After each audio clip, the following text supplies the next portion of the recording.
If you've ever found yourself, one evening, wandering down a quiet street in the rain, looking for somewhere to take shelter, you'll know what a blessed relief it is to find such a place as Rain Day Antiques. It hoves into view between two residential buildings. A beautiful double-fronted store with a big window on either side of the entrance.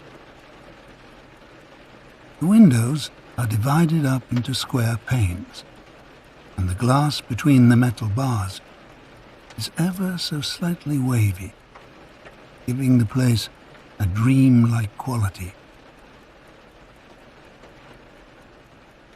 This quaint little establishment stays open 24/7, if you can believe it, catering to international antique connoisseurs who might arrive at any hour and casual passers-by.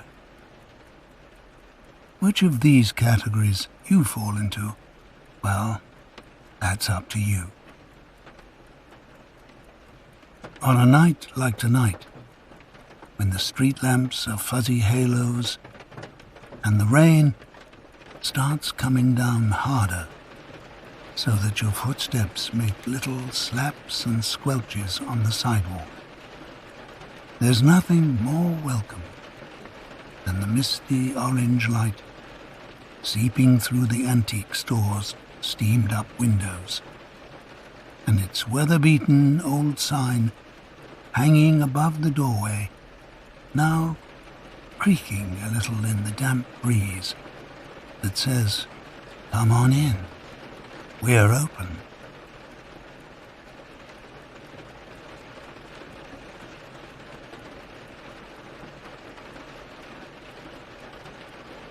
Inside, Rain Day Antiques is as cozy as can be. Push open the door and you'll find yourself enfolded in a set of heavy red velvet drapes, extra protection against the elements. As you emerge through these into the store, the drapery rings click gently as they glide across the rail. It's quite a place. Above you is a domed skylight that looks up into the night, and the rain patters satisfyingly onto the glass overhead. There's plenty of space to move around, but every surface is piled high with curios, ornaments, and works of art. To the left of the door is a brass umbrella stand, and above it a set of coat hooks. So feel free to unburden yourself of any damp layers and take this chance to really relax. The owner of this charming emporium is a middle-aged man named Henry, a dapper and hirsute gentleman who is sitting quietly in the corner of his kingdom, reading a newspaper. Henry is the kindest man you could ever hope to meet. He's a true listener, and there are very few people you can say that about. If you ever chose to confide in him, you can be sure he'd listen carefully until the end. Then he'd say something very simple, but very wise. Something that would let you know everything's going to be okay.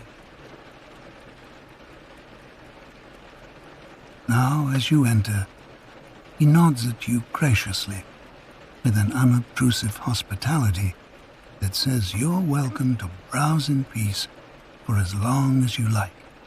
But if you need him, he's right here.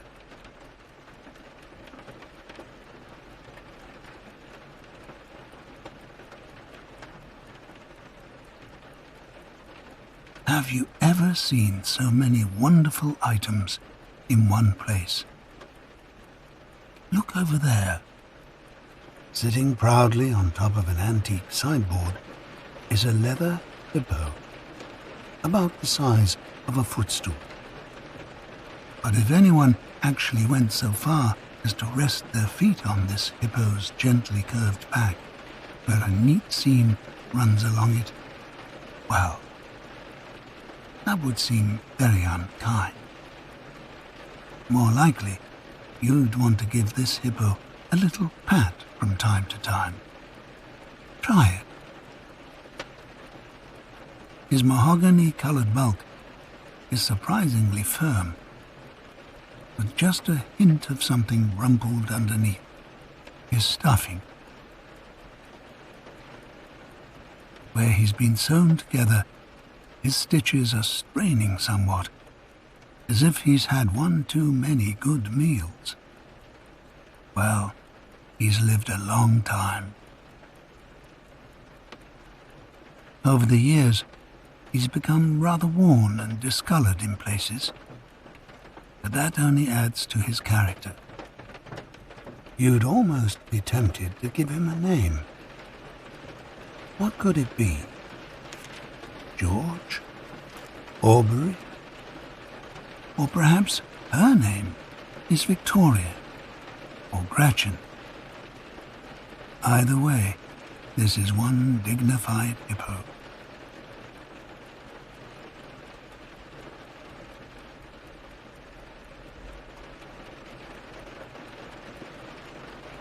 There's something so comforting about pottering around in here while the rain is rushing down outside.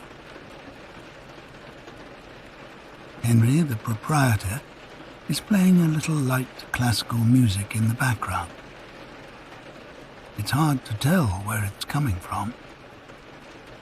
Perhaps from the gramophone you can see sitting on a cabinet just behind Henry. Its golden horn wide open in the low light like a night-blooming flower.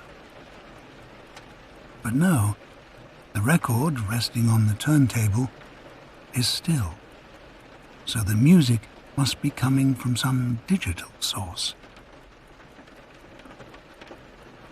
Beneath the gramophone, a sign states firmly, "Not for sale."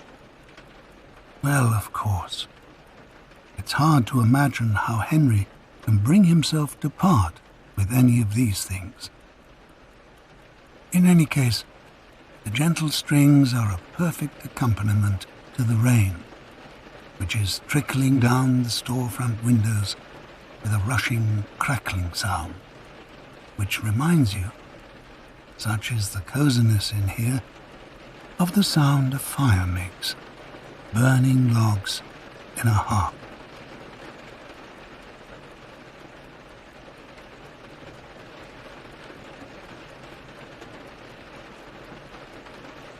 The store smells of old books and radiators with a slight freshness, where the scent of rain is rising from your wet umbrella as it drips into the stand.